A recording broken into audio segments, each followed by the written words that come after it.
एहतशाम साहब, सबसे पहले आज का दिन बड़ा इम्पॉर्टेंट था। जिस तरह से हमने देखा कि इस फैसले का वेट किया जा रहा था, इससे कई मामला जुड़े हुए हैं।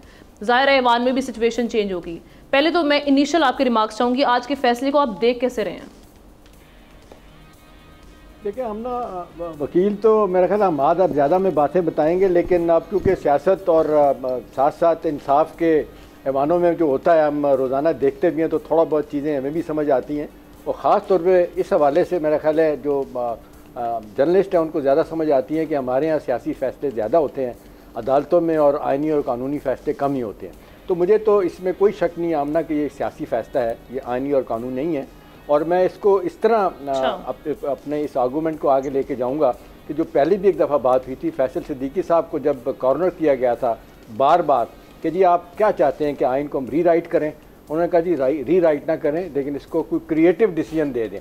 तो ये जो लोग कह रहे हैं कि जी ये नज़रिया ज़रूरत और इस तरह की चीज़ें हुई हैं, मेरा ख्याल है दो चीज़ें हो सकती थी। एक तो ये है कि इसको रिमांड बैक किया जा सकता था इलेक्शन कमीशन को, और मुझे ज़ाती तौर पर लगता है जुडिशल एक्सीड हुआ यहाँ पे।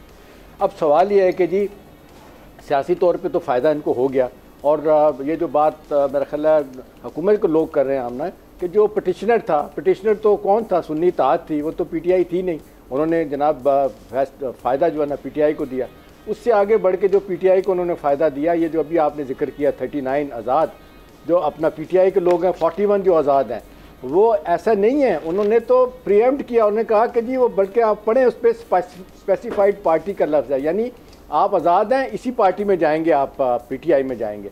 तो मेरा ख्याल है आउट ऑफ द वे जाके जो है ना फ़ायदा दिया गया, और मुझे इसमें दो राय नहीं लगती कि इस्टेब्लिशमेंट और जुडिशरी की लड़ाई में जो है ना अपना जुडिशरी ने अपना पल्ला जो है ना दिया इनको, पीटीआई को दिया। इस बहस को भी आगे बढ़ाएंगे। देखते हैं 70-80% आगे बढ़ा, 70-80% जो केसेस जिनमें पीटीआई को हमने देखा कि सजाएं मिली थी, वही केसेस सर, लेकिन इन्हीं जजेस रात से उनको एक चीज जो आप कह रहे हैं आईनो कानून के तहत ये फैसला नहीं, आपको ज्यादा इसमें सियासी झलक दिखाई दी। यहाँ ये मामला तो स्टार्ट फिर इलेक्शन कमीशन से होता है, जिसके किरदार पर बारहा उंगली भी उठ रही है। कहा जा रहा है कि जी ये एक सियासी जमात का किरदार निभाती रही है, एक सियासी जमात की तरह इसने आके अपना जो केस है वो जो बार बार जी एक बात जो बार बार कही गई है, जिसको कंसीड किया पीटीआई के लोगों ने और उसके बाद सुन्नी इत्तेहाद के वकला ने कि जी ये गलती तो चीफ जस्टिस साहब उनको बार बार कहते थे कि अगर आपने इंट्रा पार्टी इलेक्शन करवा लिए होते तो शायद ये मुसीबत ना आती। अच्छा देखिए, बहुत सारी गलतियों की वजह से सब कुछ उनको ये भुगतना पड़ा, लेकिन अल्टीमेटली हमने देखा कोई भी वजूहत पे देखें ये पीटीआई को एक फ़ायदा हुआ।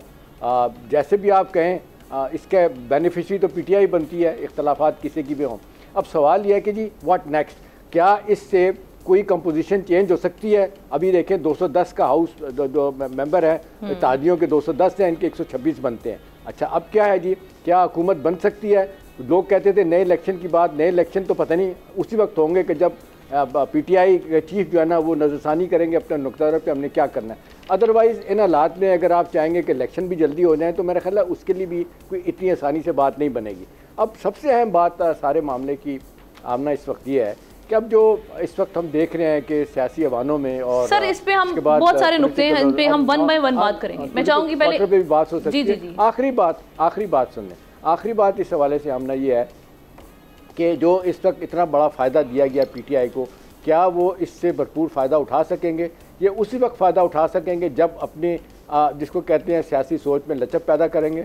और दूसरी बात यह कि जो एक बात तय हो रही है, जो पहले भी कही गई थी कि इस वक्त हुकूमत बनाने के लिए उनके पास बंदे नहीं है, 126 बंदे हैं ना, तो वो जब तक वो पीपल्स पार्टी है बाकी लोग उनके साथ ना जाएं तो हुकूमत भी बना सकते। तो नतीजतन क्या होगा, ये हुकूमत जैसे भी चलती रहेगी। आपका मेरा जो डे वन से कंसर्न है इस सारे मामले में, जो इंस्टेबिलिटी है, गैर यकीनी की सूरत हाल है, वो मजीद आगे बढ़ेगी। ठीक है, ये हम सारे इसके जो आगे रिपरकशंस होंगे। सब्सक्राइब करें और बेल दबाएं ताकि कोई खबर रह न जाए।